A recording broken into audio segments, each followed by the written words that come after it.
Well, there are all kinds of stories. There are personal stories that everybody's had, things that have happened to them.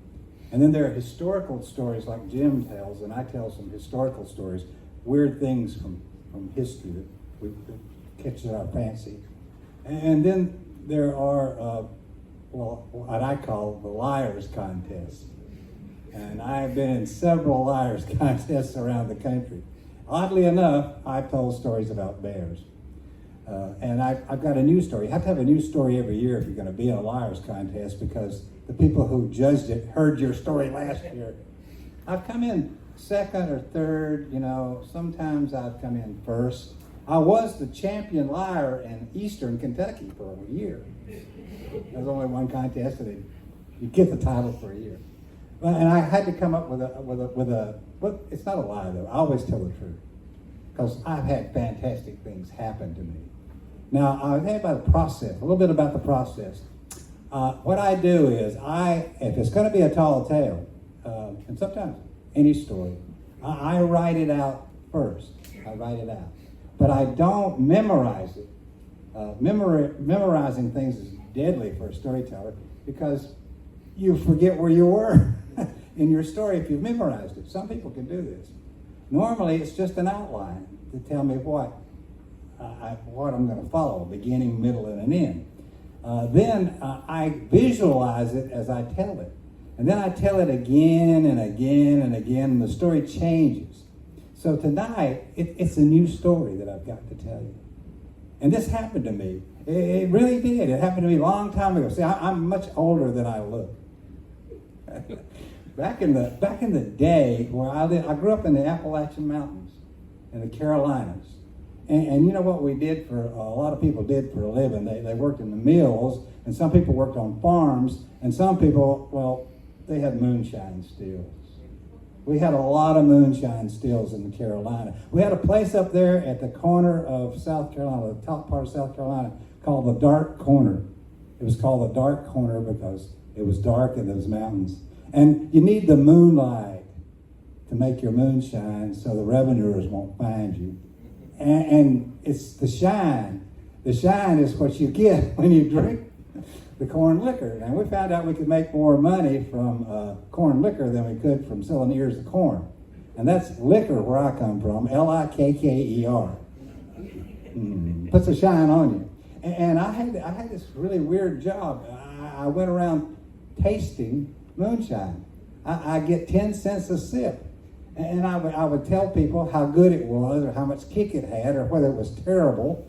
And I got paid 10 cents a sip. Sometimes I'd make $5 a week. I had so many sips. And I wasn't above taking bribes from the moonshiners if they wanted to pay me a little extra, so I could say their moonshine was good. And so I was doing pretty good with this moonshine business. But I got into trouble because there was these two guys they were the Jackson brothers. They were mean. They were mean guys. You say they're meaner than snakes. They were meaner than crocodiles with toothaches. They were meaner than a three-legged dog trying to bury a turd in an ice pond. Pretty mean. They were so mean. One of them was named Twig, and the other one was named Lumpy. We used to name people by the way they looked. So Twig and Lumpy, they were the Jackson brothers, and they didn't like what I said about their moonshine.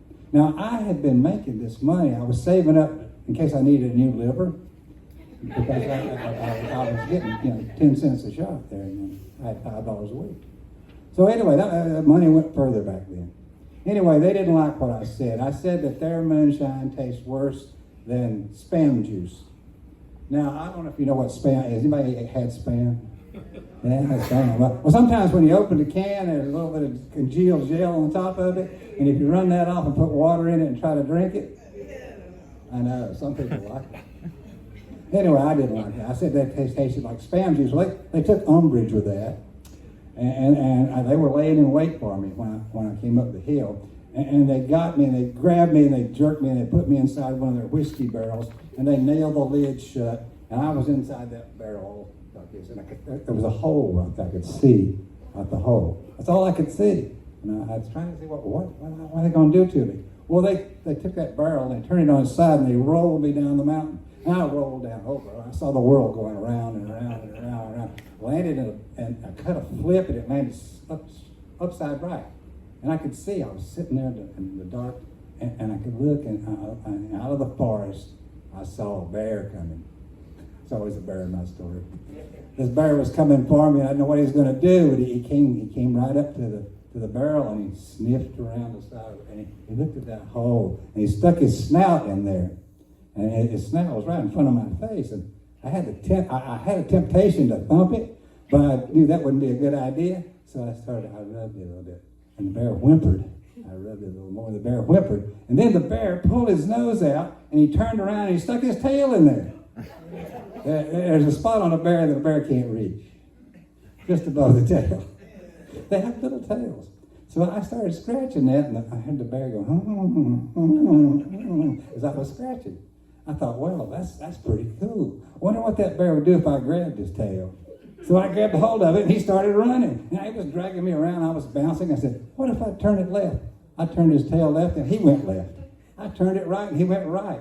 And I was thinking, well, we're going down this gully and the Jackson brothers are back up that hill. So I grabbed a hold of it and I turned it like I was twisting the lid and he made a U-turn.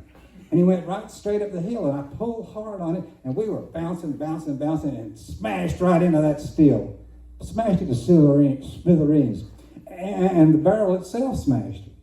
And the Jackson brothers were screaming and yelling and running off in the woods. And me and the bear was there, and the bear there was a nail from the lid in the bear's paw, and I pulled it out, and we became friends. And I got to ride the bear everywhere I was going. When I was going around sampling it, I was riding that bear, and we were buddies. And I let him have some of my shine.